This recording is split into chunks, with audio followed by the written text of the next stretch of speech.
વિના પામ્યો દુઃખ અનંત સમજાવ્યું તે શરણે નમો સદગુરુ શ્રી ભગવન સદગુરુ મહારાજ. આજ રોજ યોગભાઈના આંગણે ભજન કરવાનો અવસર મળ્યો. આ મનુષ્ય દેહ આપણને અવસર મળ્યો છે. આ મનુષ્ય દેહ પરમાત્માના પદની પ્રાપ્તિ થાય, આવું શાસ્ત્રો આપણા કહે છે. દેવોને પણ દુર્લભ એવો આ દેહ છે. એનો વિચાર ન લાયા, મનુષ્ય જન્મ મળ્યો અતિ મોંઘો. ફોગટ જન્મ ગુમાયા, લાલન જેણે આતમ નહીં ઓળખાયા. એ તો મિથ્યા જગતમાં અહીં આયા. દેવોને પણ દુર્લભ એવો આપણને મનુષ્ય દેહ, અને આપણે આનાથી પણ સારાની તૈયારી કરીએ છીએ. તો આનાથી સારું કઈ મળવાનું નથી. આપણને મળ્યો છે પણ આપણે માણી શકતા. આ મોંઘા મૂલો અવસર મળ્યો છે, આ હીરો મળ્યો છે. હોમાં હીરલો હાથથી આવો અવસર પાછો નહીં મળે. આવો અવસર ફરી વાર આપણને મળવાનો નથી, અને મળ્યો છે તો એની આપણે કિંમત કરી શકતા નથી. એમાં આપણે ફરિયાદો કરીએ છીએ કે હે પરમાત્મા, મારા ગુનાઓને માફ કર. મને તે આ શેની સજા આપી? સજા નથી આપી પરમાત્માએ આપણને.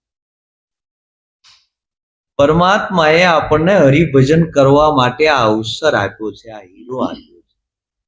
આપણે એને સજા માનીએ છીએ. તો આનાથી સારું હોય શું, એવો તો આપણને વિચાર આવવો જોઈએ. આનાથી સારો કોઈ અવતાર છે નહીં. મનુષ્ય દેવો પણ જેની યાચના કરે એવો આપણને મળ્યો છે, ને એમાં આપણે ફરિયાદો કરીએ.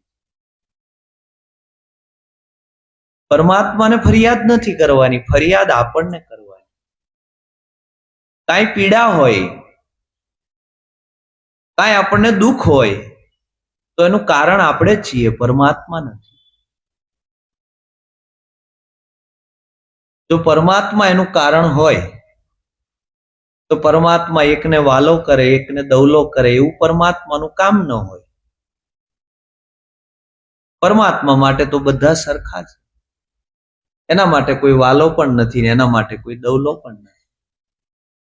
તો એકને સુખ આપ્યું, એકને દુઃખ આપ્યું, આવું કેમ બન્યું?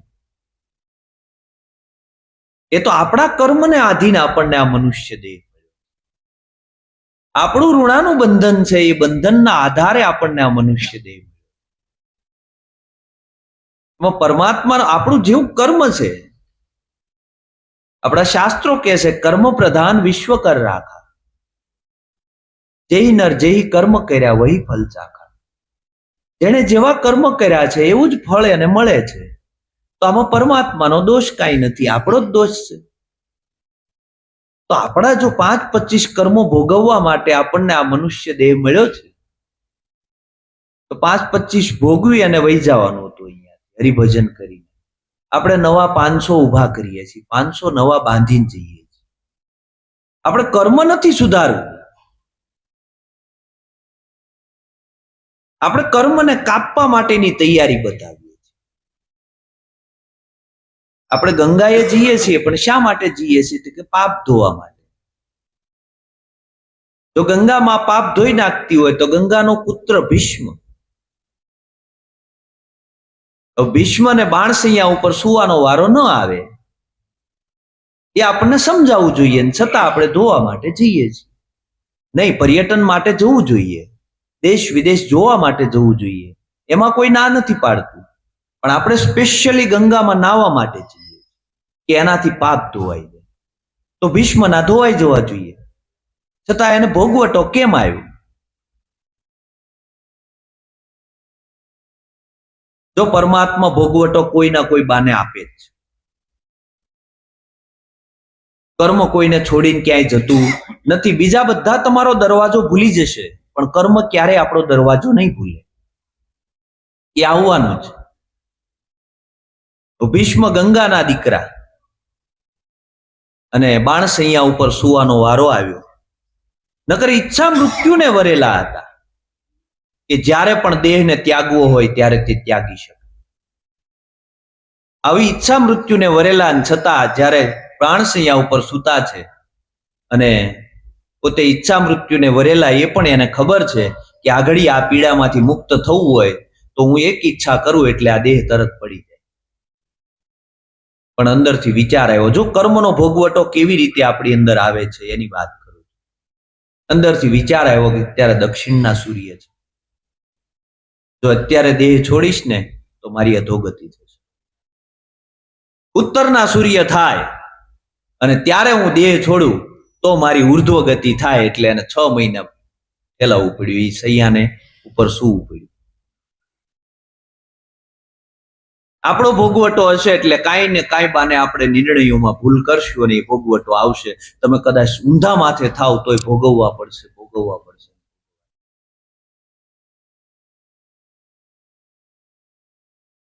પણ એ કોણ ભોગવે છે? સદગુરુના શરણે ગયો હોય તો સદગુરુના બાળકને ખબર પડે કે કર્મને ભોગવે છે કોણ. આપણે ભોગવટો તો માનીએ છીએ, પણ ભોગવટો તમારે નથી, આ દેહને ભોગવટો. તમે એ દેહની અંદર રહેવા વાળા તમે જુદા છો, પણ આ જ્ઞાન આપણી પાસે નથી. આપણને આ દેહ જ આપણે માનીને બેઠા છીએ કે આ દેહ છે, અને આવું માની બેઠા છીએ એટલે આપણને સુખ થાય છે, દુઃખ થાય છે, હરખ થાય છે, શોક થાય છે, લાભય થાય છે અને હાનિ થાય છે, જન્મય થાય છે અને મરણ પણ થાય છે. હકીકત તમે જન્મ્યા પણ નથી, તમે મરવાના પણ નથી. આવું શુદ્ધ સચ્ચિદાનંદ સ્વરૂપ છે. પણ આવું જ્ઞાન આપે કોણ? વેદ તો એમ વધે, સુતી સમૃતિ સાખ દે. કનક કુંડળ વિશે ભેદ ન હોય, ઘાટ ઘડ્યા પછી નામ રૂપ જુજવા અંતે તો હેમ. વેદ તો એમ વધે, શ્રુતિ અને સમૃતિ બે સાખ દે કે કનક અને કુંડળ વિશે ભેદ હોય. આપણે કુંડળ કહીએ છીએ પણ અંદર સોનું છુપાયેલું છે એને આપણે ભૂલી જાય. આપણને આ દેહ દેખાય છે, પણ એ દેહની અંદર રહેવા વાળો જે પરમાત્મા છે એ દેખાતો, એને આપણે ભૂલી ગયા. વેદો નેતિ નેતિ કહે છે કે અમે જે વાત કરીએ છીએ એ આનાથી પણ પર છે, આનાથી પણ પર છે. વેદો જેને નેતિ નેતિ કે ઈ જ્ઞાન તમને સદગુરુના શાન દ્વારા સમજાય.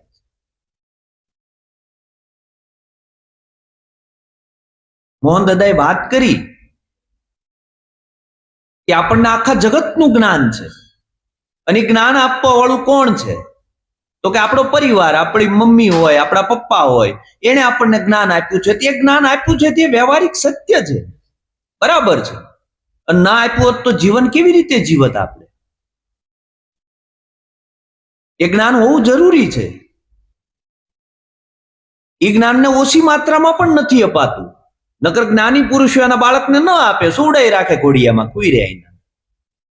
તારે આ જ્ઞાનની જરૂર નથી, તારે ડાયરેક્ટ પરમાત્માને મળવાનું. પણ આ જ્ઞાન થશે તો તમે પરમાત્માને મળશો, નકર નહીં મળો. જો જગતનું જ્ઞાન નહીં હોય તો તમે પરમાત્મા તરફ દોટ નહીં લાગે. આ તો અહીંયા આપણે આવીને બેઠા છીએ એટલે બેઠા છીએ કે આ જગતનો તાપ લાગ્યો છે, આ સંસારનો તાપ લાગ્યો છે. જો આ સંસારનો તાપ નહીં લાગે ને તો કોઈ આમાં પાછું નહીં વળે. જાડેજાને તાપ લાગ્યો એટલે પાછો વળ્યો. આ જગતની અંદર જે મહાપુરુષો જાગ્યા છે ને એને કાંઈ ને કાંઈક ચોટ લાગી. ચોટ વગર કોઈ જાગતું નથી. આ સંસારે ચોટ આપી છે, અને ચોટ લાગે ને તો જ આ જીવ જાગે છે, નકર જાગતો નથી. અને કા પૂર્વનો કોઈ યોગ ભ્રષ્ટ આત્મા હોય તો જાગી જાય. પૂર્વનો યોગ અધૂરો રહી ગયો હોય અને જાગી જાય તો જાગી જાય, નકર પછી સંસાર ચોટ આપે ને ત્યારે જાગે, એ પેલા ન જાગે. હું તો એમ કહું પરમાત્મા દુઃખ આપવો જોઈએ. જેટલું વધારે આપે એટલું વધારે સારું છે, કારણ કે પરમાત્મા દુઃખ આપશે તો તમને પરમાત્મા સાંભળશે, નકર નહીં સાંભળે. માં કુંતાએ દુઃખ માંગ્યું, આખા જગતમાં એક જ વ્યક્તિ એવી થઈ કે એને દુઃખ માંગ્યું. તો કે હે માં, તું દુઃખ માગે? તે કે હા, મને દુઃખ આપો, તમે મને તમે દુઃખ આપો. તે કે કાં પણ દુઃખ માંગવાનું કારણ શું? તે કે સુખ આવ્યું ને ત્યાં તારે વિદાય લેવાનો સમય છે, ત્યાં તું અમારાથી અમને છોડી અને તું જતો રહીશ. દુઃખ હતું ત્યાં સુધી તું અમારી સાથે હતો, એટલે મને દુઃખ આપ.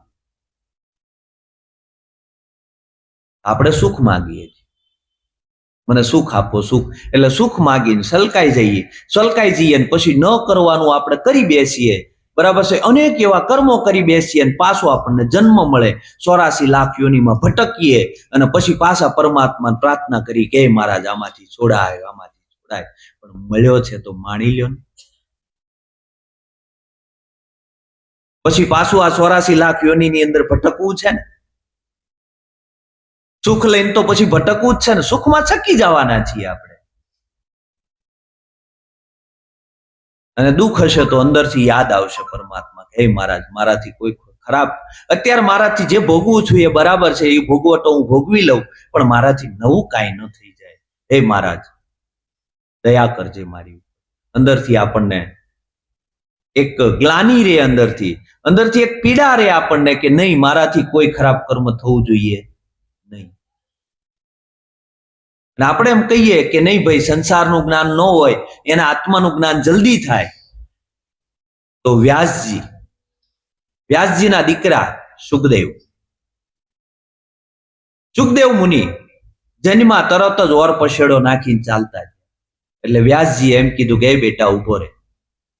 એટલે હોતા તો ગર્ભના, પોતે સંસ્કારી જીવ હતો, ગર્ભમાં પોતે જ્ઞાન મેળવી લીધેલું, અને એને કીધું કોણ બેટો ને કોણ બાપ. અનેક વાર તમે મારા બેટા થયા છો અને અનેક વાર હું તમારો બેટો છું. આમાં કોણ બેટો છે, કોણ બાપ છે?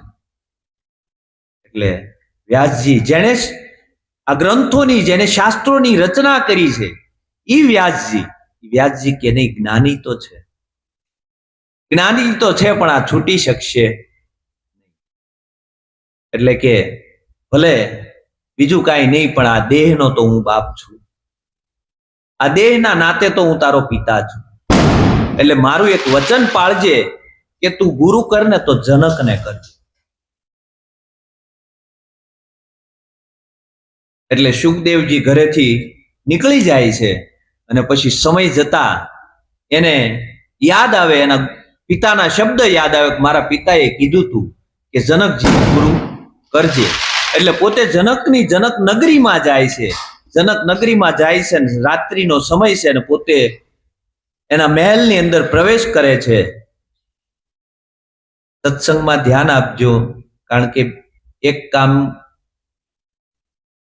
સમયે એક જ કામ છે. પોતે સુખદેવજી ત્યાં પહોંચે છે અને જોવે છે, રાજમહેલની અંદર પ્રવેશ કરે તો જનક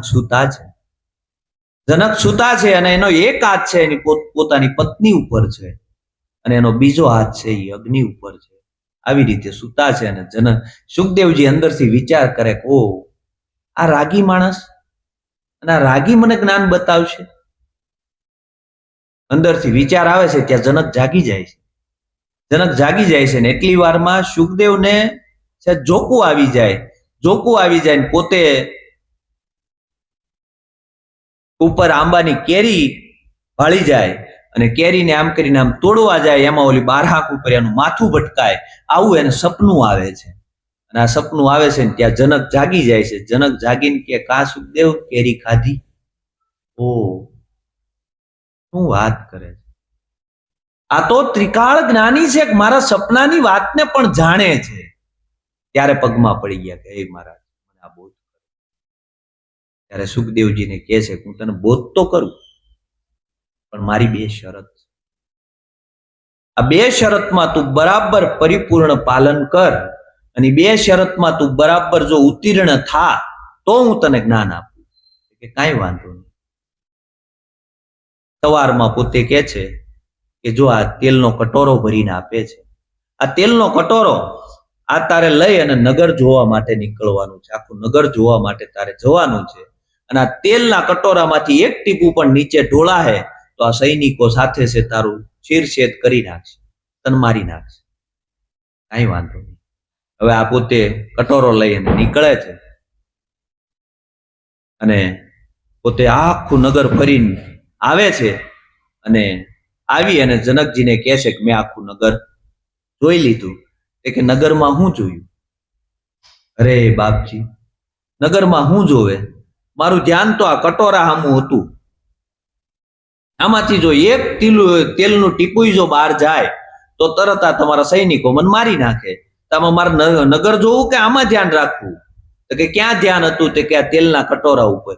કે આવું ધ્યાન, આવી સુરતા તારી પરમાત્મામાં રહેશે?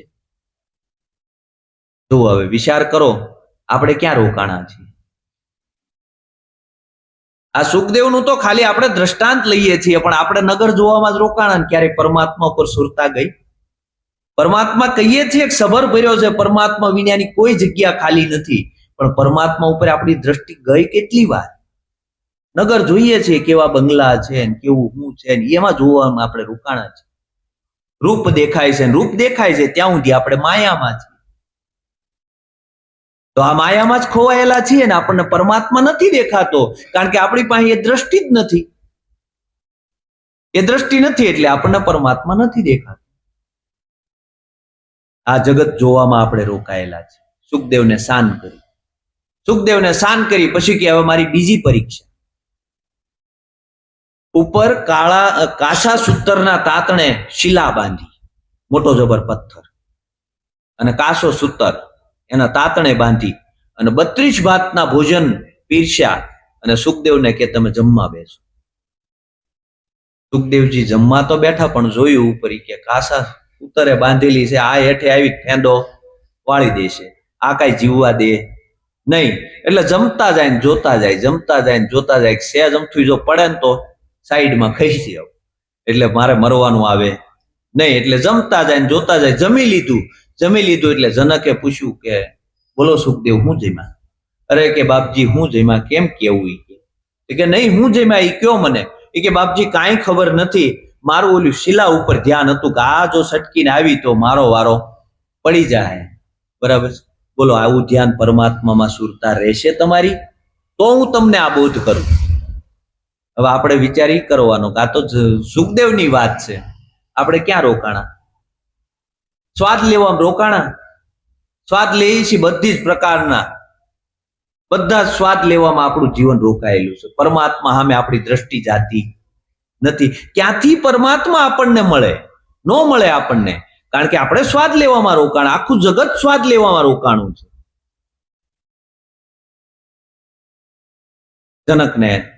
જનકે કીધું બોલો આવી સુરતા પરમાત્મામાં રહેશે? હા. પછી એમને આ બોધ કર્યો. રાગીએ ત્યાગી કો જ્ઞાન બતાયો, આત્મ દિયો ઓળખાય ગુરુજી કો મહિમા કયો ન જાય. કારણ કે આત્મ તત્વ ઓળખાવી.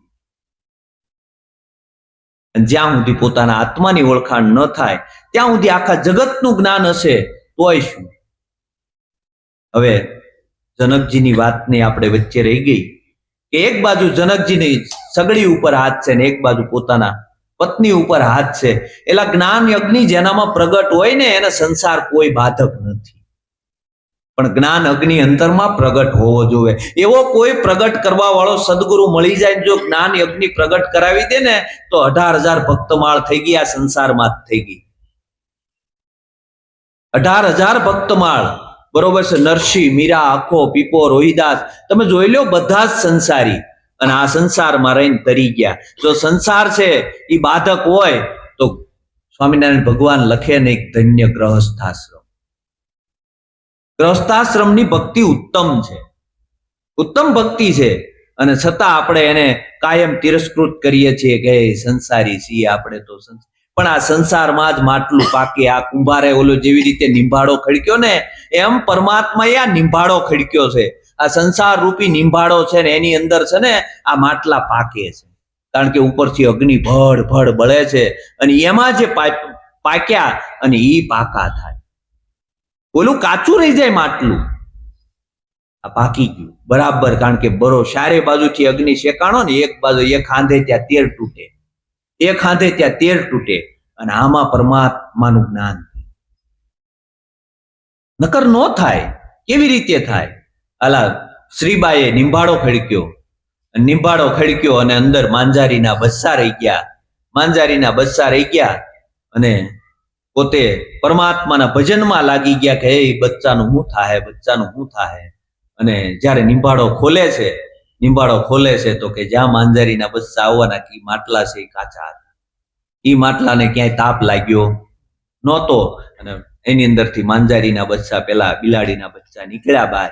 વિચાર કરો કે આવું બન્યું હશે, બન્યું હશે કદાચ, પણ અત્યારે વિચારો ને, આ ચારે બાજુ આધિ વ્યાધિ ઉપાધિ આ ત્રિવિધિના તાપની અંદર આ નિંભાળો નાખ્યો છે, આ નિંભાળો નાખ્યો છે. ને આ નિંભાળામાં જો માંજારીના બચ્ચા છે, જેની અંદર માંજારીના બચ્ચા રહી ગયા છે ને, એ નિંભાળા છે ને ઠરી, અને ઈ જે માટલા છે એ હજી કાચા રહી ગયા, એને કોઈ તાપ લાગ્યો નથી. આ સંસારમાં રહીને જો તમને સંસારનો તાપ ન લાગતો હોય તો સમજી જવાનું કે આમાં માંજારીના બચ્ચા જીવતા નથી. આ સંસારના તાપને ચારે બાજુથી સહન કરે, અને છતાં જો પોતાને તાપ ન લાગે, આધિ વ્યાધિ ઉપાધિ આ ત્રિવિધિના તાપની અંદર આખું જગત બળે, નથી બળતું? આ ત્રિવિધિના તાપમાં આખું જગત બળે છે. અને એમાંથી જો તમને પરમાત્મા યાદ આવતો હોય તો કે ધન્ય છે તમને, કે તમને પરમાત્મા યાદ આવે છે આ કરતા કરતા. વેદ તો એમ વધે શ્રુતિ સમૃદ્ધિ સાખ દે. વેદો તો એમ કીધું કે નેતિ નેતિ આનાથી પણ પર છે. ચારે વેદના ચાર મહાવાક્યો છે. ચારે મહાવાક્યો શું કે છે? વેદોનો સાર કહી દીધો એ ચાર મહાવાક્યોમાં. અહમ બ્રહ્માસ્મિ. ત્યારે ચાર વેદના ચાર મહાવાક્યો છે. વેદ વાંચવાનો આપણી પાસે સમય નથી.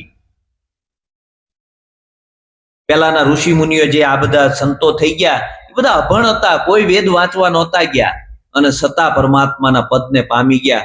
આ ગંગા સતીમાં 52 વાણીની અંદર આત્મબોધ આપી દીધો આપણને. આ ક્યાં વેદ વાંચવા ગયા હતા? એને પોતાને લખતા પણ નહોતું આવડતું. અને આપણે વેદની મોટી મોટી વાતો કરીએ, પણ આ વેદના વાક્યો શું કે છે? અહમ બ્રહ્માસ્મિ. તું જ બ્રહ્મ છો, તારી સિવાય કોઈ બ્રહ્મ છે નહીં. તમારું સ્વરૂપ છે એ જ પરમાત્માનું સ્વરૂપ છે, પણ આપણે માનવા તૈયાર ખરા? આપણે પોતાના પરમાત્મા માનવા તૈયાર જ નથી. આપણે નહીં, એવું કઈ હોય નહીં. કારણ કે આપણે પરમાત્માને મોટો બનાવી દીધો. કેવો બનાવી દીધો? મોટો. અને આપણે નાના એવા જીવ રહી ગયા. શું કરવા ખબર? જેમ કરવું એમ કરી શકીએ. પરમાત્માથી કાંઈ થાય નહીં. પરમાત્માને ક્યાંય આડાવડું હલાય નહીં. એટલે આપણે ઓલાને જોડે બચવા હાટું છે ને, આપણે જીવ થયા અને ઓલાને શિવ બનાવી દીધો. હકીકત તમે શિવ છો. આ તો સદગુરુના શરણે જાય ને ત્યારે ખબર પડે કે જીવ ઈશ્વરને ઓળખવા ભટકે અવની માય. સાચા સદગુરુ ભેટતા જીવ છે ને, એ શિવ બની જાય. હકીકત જીવ છે જ નહીં, શિવ જ છે. પોતે જ શિવ સ્વરૂપ છે, પણ પોતે પોતાને શિવ માનવા તૈયાર નથી. કેમ નહીં માનતો હોય? જો પોતાને શિવ માને તો પછી ભગવાન જેવા કામ હોવા જોઈએ. આપણે ભગવાન જેવું કાંઈ કરવું નથી, અને ભગવાનની ભક્તિ કરવી છે એવું ક્યારે મેળ પડે? ભગવાન કેવો હોય? ભગવાનના કાર્ય કેવા હોય? આપણે એમ કહીએ કે ભગવાનના કાર્ય આવો હોય ને આ સૃષ્ટિ આખું એ તો એને બધું આખું સંચાલન એ જ હાંકે છે. તો આપણે રામને ભગવાન કહીએ. રામને જયારે લક્ષ્મણજી મૂર્છિત થયા, લક્ષ્મણજી જયારે મૂર્છિત થયા ત્યારે રામ તો પરિબ્રહ્મ નારાયણ હતા. આમ કરીને હાથ મૂકીને એમ ન કહી દે કે હાલો હવે ઉભા થઈ જાઓ લક્ષ્મણજી. તો ઓલા વેદને શું કરવા બોલાવ્યા છે? વિચાર તો કરો. વેદને બોલાવ્યા, સુશીલ વેદને બોલાવ્યો લંકામાંથી. શું કરવા બોલાવ્યા છે? કૃષ્ણ પરિબ્રહ્મ નારાયણ હોય, જેલમાં જન્મો, અને પરા નામના જરા નામના પારધીએ બાણ માર્યું, દેહ પડી ગયો. હવે મથુરાની જેલમાં જન્મો. વિચાર તો કરો. જેને આપણે પરમાત્મા કહીએ છીએ એ મથુરાની જેલમાં જન્મો. અને ઓલા જરા નામના પારધીએ બાણ માર્યું, દેહ પડી ગયો પ્રાચીમાં. હવે એક બાજુ એમ કે છે કે હું જન્મતોય નથી મરતોય નથી, તો આપણે એમ કહીએ કે એમાં શંકા ન કરે. એટલે પણ જાણો કઈક શાસ્ત્રો કઈક કે છે, કઈક કેવા માંગે છે, કઈક રહસ્ય છે. તો કે એમાં શંકા કરાય નહીં. શંકાની વાત નથી. તમે વિચાર કરો, ગીताजी में गुरु गम नहीं, वहां सदगुरु का उपदेश. ત્યાં ગીતાજીમાં ગુરુ ગમ નથી એટલે તમને વાત સમજાતી નથી. બાકી તો કૃષ્ણ જન્મો જ નથી. જન્મો નથી તી મરે જ નહીં. આ તો દેહ જન્મો તો દેહ મરે છે. દેહ આવ્યો તો એટલે દેહ ગયો છે, બાકી કૃષ્ણ આજ પણ છે. પણ આપણી દ્રષ્ટિમાં ન આવે તો એ મોતિયો આપણને આવ્યો છે. એમાં કઈ કૃષ્ણનો દોષ નથી, પરમાત્માનો દોષ નથી.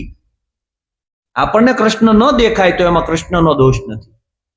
દોષ આપણી દ્રષ્ટિમાં છે કે આપણને પરમાત્મા નથી દેખાતો. કબીર સાહેબને આવું દેખાણું ત્યારે કબીર સાહેબે લખ્યું, પાણી મેં મીન પ્યાસી, મુझे देखत आवे हासी, आत्मज्ञान विना नर अंधा भटके मथुरा काशी, पानी में मीन प्यासी, मुझे देखत आवे हासी. પાણીની અંદર માછલું છે ને પાછું તરસ્યું છે. આપણે એમ કે મૂર્ખ્યું છે, પાણીમાં છે ને તરસ્યું છે. તે આપણે પરમાત્મામાં રહીએ છીએ ને પાછું પરમાત્માને ગોતીએ તો આપણે એની કરતા મોટા મૂર્ખ્યા છીએ. આપણથી મૂર્ખ આ જગતની અંદર બીજું કોઈ નથી. કે આપણે પરમાત્મામાં છીએ અને પરમાત્માને ગોતીએ છીએ. જો પરમાત્મા ન હોય ને તો તમારી એક પણ ક્રિયા ન થાય. પરમાત્મા છે એટલે આપણી સહસ્ત્ર ક્રિયાઓ થાય છે. આ હુઈ ગયો હોય ને પછી જાગવાની સત્તાય આપણી નથી. આ એક શ્વાસ આવ્યો ને પછી બીજો આવશે કે નહીં એની કોઈ ગેરંટી નથી. આ તો પરમાત્મા છે ને એટલે શ્વાસ લઈએ છીએ. આપણને પરમાત્માનો અહેસાસ જ થતો નથી. પરમાત્માએ આપણને જે આપ્યું છે ને આ જગતમાં કોઈ નથી આપ્યું ને એવું પરમાત્માએ આપણને આપ્યું છે. પણ આપણે ક્યારે પરમાત્માનો આભાર નથી વ્યક્ત કરતા. ક્યારે પરમાત્માને આપણે એમ નથી કહેતા કે હે મહારાજ તે ખૂબ આપ્યું છે, એવું મારે કાંઈ જોતું. તો ભિખારી જ છે આપણે. કરોડો આપે તોય આવું મનુષ્ય દેહ કોઈ ન આપે આપણને. એલા બે આંખ ન આપે, કરોડો આપો ને તોય આપે કોઈ? નો આપે. કોકને ખાલી એમ કીધું ને 25 લાખ રૂપિયા આપું, કિડની આપી દે, નો આપે. આપણે હું નાના નાના પૈસા હાટું આપણે એટલા બધા ઓલા થઈ ગયા છીએ, એ જ આપણને નથી સમજાતું. પરમાત્મા નો હોય ને તો આપણી એક પણ ક્રિયા, ભૂખ કોણ લગાડે છે આપણને અંદર બેઠો? આ ખાધેલું પાચન કોણ કરે છે? અને એ જે પાચન થાય છે એનું લોહી કોણ બનાવે છે? એ તો આપણે ક્યારેક વિચાર કરીએ. આપણે પરમાત્માને બધે ગોતીએ પણ પાછું વળીને ગોતતા જ નથી. ઓલો પરમાત્માએ આખી સૃષ્ટિ બનાવી. સૃષ્ટિ બનાવ્યા પછી પરમાત્માને એમ થયું માણસ બનાવવું, એટલે એને માણસ બનાવ્યો. માણસ બનાવ્યો અને માણસ એવો બુદ્ધિવાન બનાવ્યો. બુદ્ધિવાન બનાવ્યો પછી અંતરથી એમ થયું કે હવે આવડો આ માણસ છે ને એ મને ગોતી લેશે. આ મને ગમે ત્યાં ગોતી લે. હું કદાચ ગમે ત્યાં જંગલમાં વિયો જાઉં, મોટા પર્વત ઉપર વિયો જાઉં, ગુફાઓમાં વિયો જાઉં, તોય મને આવડો આ ગોતી લેશે. તો કે તો મારે ક્યાં હંતાવું? એટલે કે એક કામ કરો, તમે એમાં જ હંતાઈ જાઓ. આરો બધે ગોતશે પણ એનામ નહીં ગોતે. આ બધે ગોતશે પણ પાછો વળીને પોતાનામાં નહીં ગોતે. આપણે બધે ગોતીએ પણ ક્યારેય ડૂબકી નથી મારી પોતાના ભીતરમાં. પરમાત્મા આપણી ભેગો છે. પરમાત્મા ન હોય ને તો આપણી એક પણ ક્રિયા ન થાય. તો તમે ક્યાં અથડાઈ છીએ આપણે અંધશ્રદ્ધાઓની અંદર? ક્યાં વહેમોની અંદર આપણે અથડાઈ છીએ? તમને પરચો નથી લાગતો? એક લોખંડનું પૂતળું બોલતું હોય તો આપણે એમ કે કેવો પરચો, લોખંડનું પૂતળું બોલે છે. તે આવડું આ પૂતળું બોલતું, ચાલતું, હાલતું ચાલતું પૂતળું તમારી સામે હાલે છે કે એનો પરચો નથી દેખાતો? એ નથી દેખાતો કે આવડું આ પૂતળું હાલે છે? હે, વિચાર તો કરો. આપણું જીવન છે ને આમાં આપણું જીવન પૂરું થઈ જવાનું. આપણે કોકે કીધું ને આપણે માની લીધું, સંતોએ ના પાડી, માનો મત જાનો. શું કીધું? માનો મત જાનો. તમારે માનવાનું. મારી કહેવાની વાત નહીં, તમારે માનવાનું નથી, તમારે અનુભવ કરવાનો છે. આપણી જે હું જે અહીંયાથી વાત કહું છું ને એ વાત નહીં, તમારે માનવાની નથી, તમારે એનો અનુભવ કરવાનો. આપણે શું કરીએ છીએ? હા, મહારાજે કીધું ને હશે, ખોટું હોય નહીં, કે આપણે હુઈ જાવ શાંતિથી, મહારાજ કે હાંસું જ હોય, એમાં કાંઈ ખોટું હોય નહીં. આ જ કર્યું છે આપણે, બીજું કાંઈ આપણે કર્યું નથી. કથાકાર કે બાપજી આનું આમ થયું હશે, બાપા હશે, તમે કયો એમાં કાંઈ ખોટું હોય નહીં. પણ ક્યારેય આપણે પ્રશ્ન જ ન કર્યો કે મહારાજ તમે આમ કહેવા માંગો છો કે આનું કારણ શું છે, આ શું કહેવા તમે માંગો છો? મથુરાની જેલમાં જન્મો, આપણી વાત ન્યા હતી. અને મથુરાની જેલમાં કૃષ્ણ જન્મો ને એટલે બધા તાળા તૂટી ગયા અને બધા જ બંધનોમાંથી મુક્ત થઈને કૃષ્ણને ગોકુળમાં મૂકી આવ્યા. કૃષ્ણનો જન્મ થાય ને એટલે બધા જ તાળા તૂટી જાય. તમારા ભીતરમાં જયારે આત્મકૃષ્ણનો જન્મ થાય ને એટલે આ બધા અજ્ઞાનના તાળા તૂટી જાય. એક પણ અજ્ઞાનનું તાળું નહીં રહે. પછી તમને કોઈ પણ આવી અને ક્યાંય પણ અંધશ્રદ્ધા નહીં નાખી શકે. પણ ભીતરમાં કૃષ્ણ જન્માવો તો ખરા. ભીતરમાં કૃષ્ણનો જન્મ તો થાય. આપણે દર વર્ષે જન્મ કરીએ છીએ. જે આખા જગતનો પાલનહાર છે, આખા જગતને જમાડે છે, એનો દર વર્ષે આપણે માતા પિતા થઈને એને જન્મ કરાવીએ અને પાછા પારણીય હોતન ઝુલાવીએ. જે આખા જગતને ઝુલાવે છે એને આપણે પાછા પારણીય ઝુલાવીએ, પાછા એને ભોગ ધરાવીએ. હવે જે આખા જગતને જમાડે છે એને આપણે ભોગ ધરાવીએ. વિચાર તો કરો, આપણે ક્યાં જઈએ છીએ. આપણે એ વિચાર કરવાનો. હા, બરાબર છે કે આપણે ભાવમાં કરીએ છીએ, ભાવમાં કરીએ છીએ, પણ ક્યારેક ભીતરમાં પણ ડૂબકીઓ કરીએ આપણે કે કૃષ્ણ મારી અંદર છે, અણુ મેરુ સ્થાવર જંગમ સભર ભર્યો છે, એના વિનાની કોઈ જગ્યા ખાલી નથી. મારી અંદર કઈ રીતે છે? કોઈની ટાંચણી મૂકીએ એટલી જગ્યા પણ જો પરમાત્મા વિનાની ન હોય તો આપણી આંખની સામે હોવો જ જોઈએ. ન હોય એવું બને નહીં. એટલે આત્માના મહાસાગરની અંદર આપણે બધા છીએ. બધાનો આત્મા એક જ છે. આત્મા બે હોય નહીં, પરમાત્મા બે હોય નહીં, પરમાત્મા એક જ છે આખા જગત. આપણે જુદા જુદા બનાવ્યા. મારો આવડો આ ભગવાન ને તારો આ. એમ કે 14 વર્ષના ભગવાન હોય એને જ માનની, પછી એમ ન માની. કે અમે 12 વર્ષના ઉપરના હોય એને જ માનીએ, એમ ન માનીએ. આ આપણી સનાતન ધર્મની મોટામાં મોટી જો ઓલી તકલીફ હોય ને તો આવડી આ છે. ઓલાને ભગવાનને ન માને, ઓલાને ભગવાનને ન. ઘણા એમ કે અમે કોઈ ગોળાને પાણી ન પીએ. એટલે કોઈ ગોળા તમારા ગોળામાં આવ્યું એટલે તમારું, એટલે પરમાત્માનું પાણી છે આ, તમારું મારું નથી. આ તો ગોળામાં આવ્યું એટલે માની લીધું મારા ગોળાનું પાણી. હકીકત આપણે એવું જ કર્યું છે ને કે કોઈના ગોળાને પાણી નો પીએ, કોઈને ગોળાને પાણી છે. આપણે એમ કે પરમાત્મા એ ભાઈ કાંઈ બનાવ્યું, પરમાત્માની અંદર તો બધું જ હરખું છે, પરમાત્માને કોઈ ઊંચ નીચ નથી, પરમાત્માને કાંઈ નથી. પરમાત્મા ઉપરથી જોડી બનાવીને મોકલે છે. પરમાત્મા ઉપરથી જોડી બનાવીને મોકલતો હોય તો કેમ પરમાત્મા જાતિવાદી છે કે પટેલના ઘરે પટેલની દીકરી? પરમાત્માએ બનાવ્યું છે આ બધું. વિચાર તો કરો. એટલે આપણે ઊભું કર્યું આ બધું. હારું કોઈ પાછું વળીને જોતું જ નથી. આ જાતિ પાતિ બધું આપણે સંતોય ના પાડી કે હરિના દેશમાં કાંઈ નથી, છતાં આપણે સમજવા તૈયાર નથી. કેમ આવું બન્યું? આનું કારણ શું છે? ક્યારેક આપણે આંધળું અનુકરણ કર્યું એટલે બન્યું છે. અનુકરણ આપણે આંધળું કર્યું છે. આ બધા જે આપણને જે રાહ બતાવવા વાળા છે ને એ બધા જ આંધળા છે. અને એ આંધળા આપણને કુવામાં ઠોક્યા છે અને આપણે પડી છીએ. ત્યારે આપણે તપાસ કર્યો કે નહીં મારે મારી આંખથી જ જોવું છે? નહીં, આપણે તો કોકની આંખથી જ જોવું છે. ત્યારે આપણી આંખ ખોલવી જ નથી. ખોલો તો ખબર પડે ને કે પરમાત્મા સભર ભર્યો છે. એ ક્યારે ખબર પડે કે આપણી આંખ ખુલે તો. સંતોએ કીધું કે આંખ મારી ઉઘડે ત્યાં સીતારામ દેખું, ધન્ય મારું જીવન કૃપા એનું લેખું. એટલે આપણને મંદિરે નથી દેખાતું, અહીંયા ક્યાં જ દેખાય. આંખ ખુલ્લી જ નથી આપણી. કોઈ સદગુરુ મળી જાય ને જ્ઞાન ચક્ષુ આપી દે, જો આંખ ખુલ્લી જાય ને તો જ્યાં બેઠા ત્યાં પરમાત્મામાં જ બેઠા. તમારાથી પરમાત્મા એક તો હું દૂર નથી. તમે જ પરમાત્મા છો. પરમાત્મા સબર ભર્યો તમારાથી વીંટળાયેલો છે. પરમાત્માને ગોતવા એક ડગલું આગળ ને જ જવું, એક ડગલું પાછળ ને જ જવું. જ્યાં ઉભો ત્યાં જ પરમાત્મા. શું કીધું? ઓલા સહદેવને ત્રિકાળ જ્ઞાન હતું. શું ત્રિકાળ જ્ઞાન હતું? અને બરોબર લાક્ષાગ્રહમાં અગ્નિ લાગ્યો એટલે બરોબર ભડભડ બધું બળે છે એટલે ઓલા ભીમસેને કીધું કે ભાઈ આમાંથી નીકળવાનો માર્ગ શું? કે સહદેવને પૂછો, ઈ જાણે, ત્રિકાળ જ્ઞાની છે. એ સહદેવ બોલતો કેમ નથી? એટલે આમાં નીકળવાનો માર્ગ હું? જ્યાં ઉભા ત્યાં જ પાટું મારો, ત્યાં જ ભોંયરું છે, ત્યાંથી નીકળી જાઓ તમે. કે સહદેવ બોલતો કેમ નથી? પણ એ કે કઈક પૂછો તો કહું ને.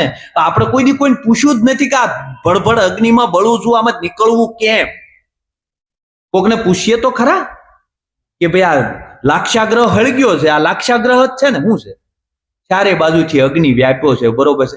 કોકને કુટુંબની ઉપાધિ, કોકને શરીરની ઉપાધિ, કોકને વ્યવહારની ઉપાધિ, કોકને ધનની ઉપાધિ, ચારે બાજુથી અગ્નિ વ્યાપ્યો છે. પણ કોકને પૂછીએ તો ખરા કે આ અગ્નિમાં નીકળવું કેમ? પૂછી તો કે ને, એમના કોઈ ઘરે કેવા આવે? નો કેવા આવે ભાઈ આમાં જ નીકળવું હોય, જો તું જ્યાં ઉભો છો ને ત્યાં જ પાટું માર. તું જ છો, તારી સિવાય બીજો કોઈ છે નહીં. તું તને જાણી લે, તું તને ઓળખી લે. તું જ પરમાત્મા છો, તું જ રામ છો, તું જ કૃષ્ણ છો. પણ તું તને ઓળખતો ખરો? આપણે પોતાને ઓળખવા તૈયાર નથી. આપણે આખા જગતને ઓળખવું છે પણ પોતાને નથી ઓળખવું. પોતાને મૂકીને આપણે બધાને પૂંજીએ છીએ પણ પોતાને નથી. ઓલા રામકૃષ્ણ પરમહંસ અને પોતે માતાજીની આરતી કરે, દરરોજ આરતી કરે ને એને પોતાના અંતરથી જ્યારે એમ થાય ને કે મારા માતાજીની આરતી ઉતારે, રાતે 12 વાગે મન થાય રાતે 12 વાગે ઉતારે, બરોબર. સવારમાં ક્યારેક મન થાય સવારે ઉતારે, ભર બપોરે મન થાય ભર બપોરે ઉતારે, બરોબર. અને આરતી ઉતારતા ઉતારતા પોતાની સામે આમ આરતી લે. એટલે ઓલા બધું જે મંદિરના જે પૂજારી તરીકે રાખેલા રામકૃષ્ણ પરમહંસ, એટલે બીજા બધા કે આને કાઢો, કે આને બરોબર આરતી ઉતારતા આવડતું નથી, બરોબર છે. આ માતાજીની આરતી ઉતારતા ઉતારતા પોતાની આરતી ઉતારવા મળે. અને આનું કઈ નક્કી થોડું છે? રાતે 12 વાગે કે ઉતારે, ક્યારેક સવારમાં ઉતારે, ક્યારેક બપોરે ઉતારે, કે આને કાઢો, બરોબર. એટલે રામકૃષ્ણને ફરિયાદ કરી કે ભાઈ તમારથી વ્યવસ્થિત આરતી ઉતરશે તો તમે ઉતારો, નકર રહેવા દો. કે ભાઈ તો તમે બીજો પૂજારી ગોતી લો, આનથી હારી આરતી મને આવડતી નથી, બરોબર. મારી અંદરની કાળી જયારે રાજી થાય ત્યારે હું ઉતારું છું, બરોબર છે. મને તમે બધા કયો ત્યારે ન ફાવે. મને અંદરથી જયારે માં એમ કે ઓર્ડર કરે અને ત્યારે કે હું આરતી ઉતારું, તો પણ ઉતારતા ઉતારતા તમે કે હું ભાન ભૂલી જાઉં છું, કારણ કે મારી અંદર છે આ મહાકાળીની આરતી ઉતારું, હું બીજી કોઈ કાળીને જાણતો નથી, બરોબર છે. આને કહેવાય પ્રીતિ, આને કહેવાય લગ્ન. તમારે કે બીજો પૂજારી ગોતવો હોય ગોતી લો, આનથી હારી આરતી મને આવડતી. તોય આપણે વિચાર નથી કરતા કે સંતોના આવા દ્રષ્ટાંતો છે, આવા દ્રષ્ટાંતો છે, છતાં આપણે પાછું વળવાનો વિચાર કેમ કરતા નથી? પાછું વળવાનું છે, જેટલું બને એટલું પાછું વળવાનું. પોતે પોતાનું દર્શન કરવાનું છે. આપણે શું કરીએ? આખા જગતનું દર્શન કરીએ પણ પોતાનું નથી કરતા. આપણે આંખ ખોલીને ત્યાં બીજો જ દેખાય છે. આંખ ખોલી બીજો દેખાય એટલે સ્ત્રી દેખાય છે, સ્ત્રી દેખાય એટલે આંખ વિસી જવી પડે છે. એટલે પરમાત્મા દેખાય તો આંખ થોડી વિસવી પડે? સમજાય છે? હું એમ કહું તમને જો માં નો દેખાતી હોય તો આંખ ફોડી નખાય. એલા ભાઈ તો થોડી આંખ રખાયેલા પરમાત્મા આપે જ નહીં. આંખ આપે? નો આપે. તમે આંખ ખોલો ને તમને જો પરમાત્મા નો દેખાય તો ભૂલ આપણી છે. એલા પરમાત્માની નથી, આપણી દ્રષ્ટિમાં મોતિયો આવ્યો છે. આપણે શું કરીએ? આંખું બંધ કરી જઈએ. આંખું બંધ કરી જાય પણ અંદરના વિચારો બંધ થાય. આપણે કઈ મૌન થઈ જાઓ, મૌન થઈ જાઓ, મૌન થઈ જાઓ, બરોબર છે. ઘણી વાર સત્સંગમાં વાત કરી, પણ બહારથી મૌન થઈ જાય, અંદર ઓલો બડબડ કરે, એનું શું કરશો? અંદરથી બડબડ ચાલુ છે, એનું શું કરશો? મૌન તો અંદરથી થવાનું છે. બહારથી બોલો છો તેનો કઈ મતલબ નથી, બરોબર. બહારથી બોલો છો પણ બોલીને તમે છૂટી ગયા પછી એનો બીજો વિચાર નથી અંદર. અને આપણે શું કરીએ છીએ? બહારથી બંધ થઈ ગયા પછી હવે ઓલાને કહી દેવું તું પણ ન કીધું. ઓલાને કે પણ આ તું એમ કરતા બોલ નાખ્યું હોત તો સારું હતું. આ તને જિંદગી પર હક નહીં લેવા દે. લેવા દે? આપણી ભક્તિ આવી છે. આપણે બહારથી તો મૌન થઈ ગયા પણ અંદરથી બડબડાટ ચાલુ જ છે. પાડો માંદો છે ને પખાલે ડામ દેઈ છે, શું કરીશું?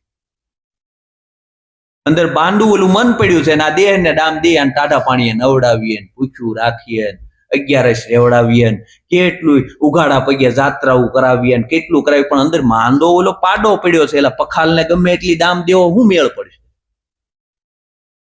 આ શરીરને તોડી નાખીએ આપણે. અને હું એમ કહું શરીરને તોડવાથી પરમાત્મા મળે તો આપણી પેલા ઓલા ભિખારીને મળવો જોઈએ, કારણ કે બિચારા ટક સાંડી જાય છે. મળવો જોઈએ ને. જો ભૂખ્યા રહેવાથી પરમાત્મા મળતો હોય તો ઓલા ગરીબોને બિચારાને ટકે ખાવાનું નથી મળતું, તો આપણી પેલા એને મળવો જોઈએ. ન મળે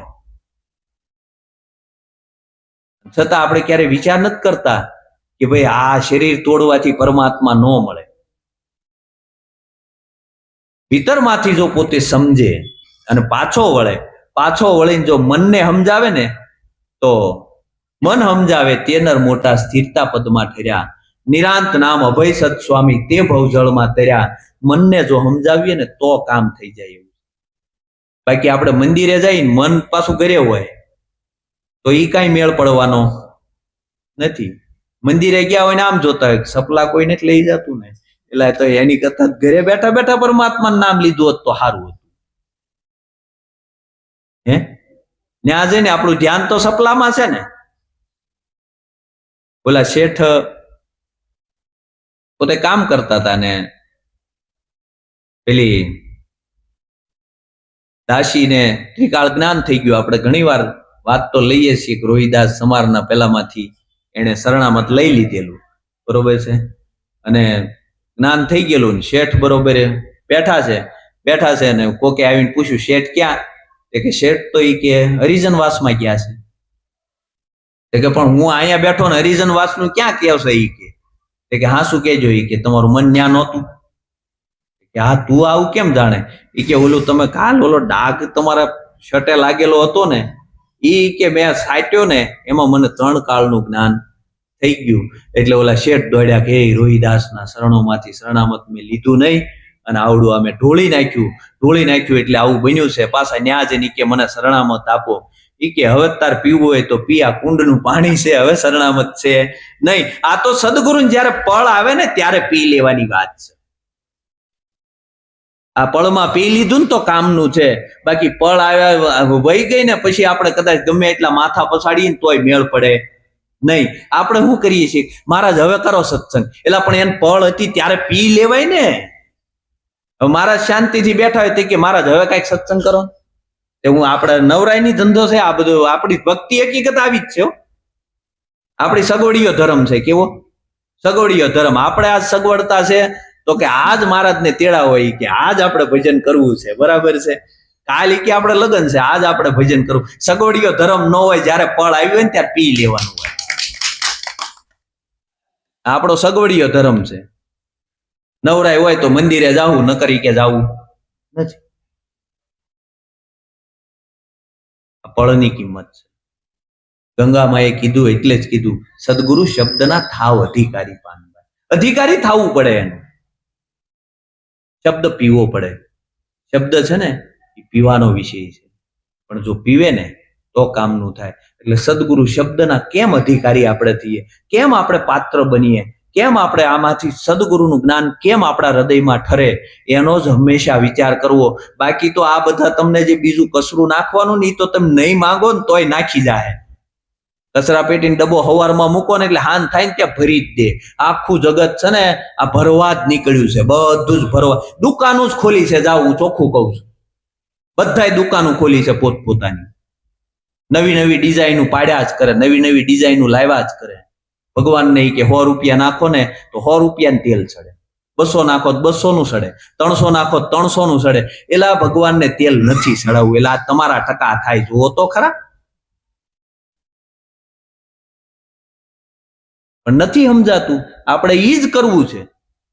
આપણા અંતરાત્મા એમ કે છે, અંતરાત્મા જે રાજી થાય છે એવું કામ તો આપણે કરવું નથી. જગત કેમ કરવું છે તે આપણે ટકા કરવા બેઠા છીએ, એટલે એ ટકા આપણા કરવાના છે. એમાં કઈ એનો દોષ છે નહીં. આપણે વિચાર કરવાનો, આપણે આંધળી દોટ લગાવવાની નહીં. જ્યાં સુધી સ્વ અનુભવ ન થાય ત્યાં સુધી કોઈની વાતને માનવી નહીં અને નહીં. બરોબર. સદગુરુનું જ્ઞાન આ છે. તમે પોતે નક્કી કરો કે નહીં, મારો આત્મા છે એ જ પરમાત્મા છે, અને આત્માનો જો ટચ તમને થાય ને તેથી હું આનંદ આવે છે, એ આનંદની મોજ માણી લ્યો. પછી તમે કોઈને કહેજો કે આત્મા ઓળખાય છે કે નથી. આત્મા ઓળખાય છે. સંતોએ મીરાબાઈએ કીધું કે આત્માને ઓળખ્યા વિના લખ 84, નહીં મટેના ભ્રમણાને ભાંગ્યા વિના ભવના ફેરા, નહીં ટળે. નરસિંહ મહેતાએ કીધું જ્યાં લગી આત્મ તત્વ ચીન્યો નહીં ત્યાં સુધી સર્વે સાધના જૂઠી, મનુષ્ય દેહ તારો એળે ગયો જેમ માવઠાની વૃષ્ટિ વીઠી. લાલજી મહારાજે કીધું કે લાલન જેણે આત્મ નહીં ઓળખાયા એ તો મિથ્યા જગતમાં અહીં આયા. એટલે બને એટલું પોતાના ભીતરમાં જઈ અને પોતાની તપાસ કરો, પોતાની ઓળખાણ કરો. અને જો પોતાની ઓળખાણ થઈ જાય તો આ જગતની અંદર બધી જ વસ્તુની ઓળખાણ થઈ જશે. આવું ગુરુનું જ્ઞાન છે. એટલે એવું સમજી અને પોતાનો જ અભ્યાસ કરવાનો. હું તમને એમ નથી કહેતો કે તમે રામનો અભ્યાસ કરજો, તમે કૃષ્ણનો અભ્યાસ કરજો. હું તમને એમ કહું છું કે તમે તમારો અભ્યાસ. જો પોતાનો અભ્યાસ કરશો ને તો એમાં રામનો પણ અભ્યાસ આવી જાય અને કૃષ્ણનો પણ અભ્યાસ આવી જાય. આ જગતમાં પ્રત્યેક વસ્તુનો અભ્યાસ તમારી અંદર છુપાયેલો છે. એ આત્મા છે, એ તમારો જ આત્મા તમારી અંદર છુપાયેલો છે. અને આની જો ઓળખાણ થઈ જાય તો જગતની ઓળખાણ થઈ જશે. સદગુરુ મહારાજ.